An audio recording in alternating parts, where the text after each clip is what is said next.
I'm going to take you to a place few people have heard of or know its location. For this next story, I traveled some 6,000 miles to the tiny nation of Georgia. No, we're not talking about the state in the U.S., but an ancient land where culture, tradition, and faith in Jesus Christ run deep.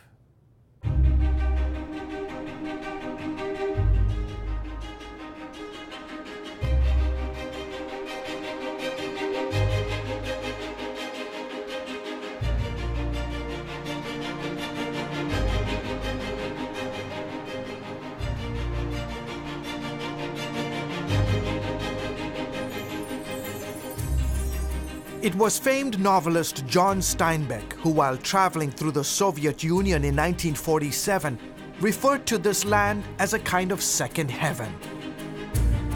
And it's easy to see why. Once part of the Communist Empire and often called the Riviera of the Soviet Union, the Republic of Georgia nestles between the Caucasus Mountains and the Black Sea. Turkey and Armenia flank its southern border. Azerbaijan is to the east, Russia to the north. Levan Vazadze is a Georgian businessman. I come from a very ancient, perhaps one of the most ancient cultures in the world. An ancient place where people speak a language that's over 2,000 years old. Ethnographer Luasab Togonitse says his is a country that has also witnessed its fair share of turmoil. Georgians go through a lot. Because of the geographical location, many armies, invaders would pass this way. History here is measured in millennia, not centuries. And throughout the ages, your country has been the playground for numerous empires. The Ottomans, the Persians, the Greeks, the Byzantine Empire, the Romans, the Mongols, the Russians. In the capital city of Tbilisi, the ancient and modern mix seamlessly to create a beautiful portrait of Georgia's rich culture and traditions. One of the best ways to take in the sights and sounds of Tbilisi is to take one of these trolleys up the mountain.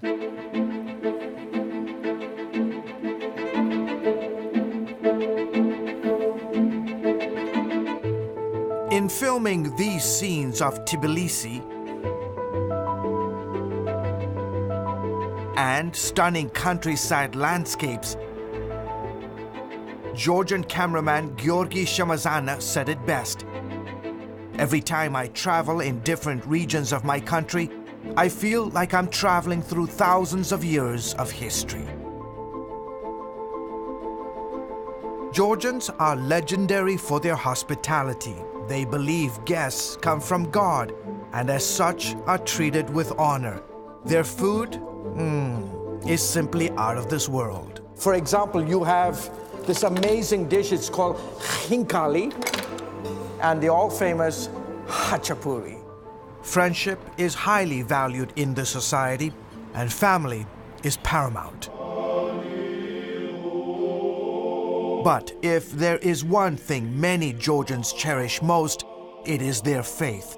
Vasadze says Christianity, above all else, has protected and preserved his nation. The reason Georgia remained what it is, because our nation has a profound feeling of responsibility to holding on to the eternal features of our national character, which by all means are rooted in the Christian culture.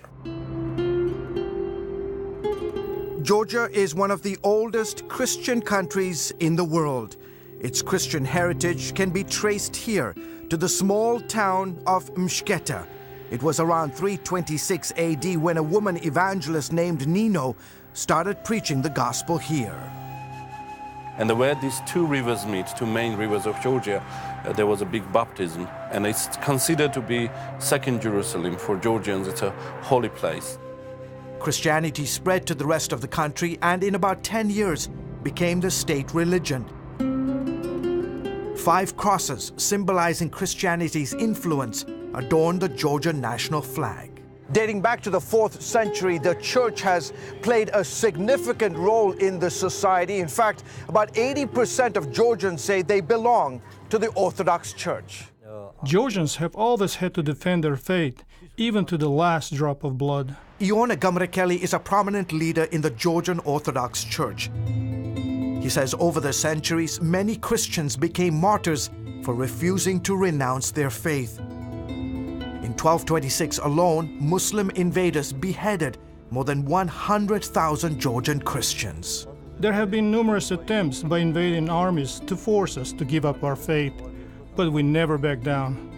Ellen Kavlelashvili is curator at Georgia's National Museum. She has in her collection priceless manuscripts, rare Bibles, and other historical artifacts documenting Georgia's Christian heritage. Today, the role of Christianity is even more significant as we face new challenges. Kavlelashvili believes her country today stands at a crossroads, with the countries of Central Asia, Russia, Europe, and the Middle East all vying for cultural and religious influence. She says tiny Georgia must once again stand to protect her heritage. I hope Georgia's example of unconditional love and dedication to faith are a testimony to all mankind. People should realize that the absence of faith is disastrous for a nation. Christianity is how we survived in the past, and it's how we will survive in the future. George Thomas, CBN News in Tbilisi, the Republic of Georgia.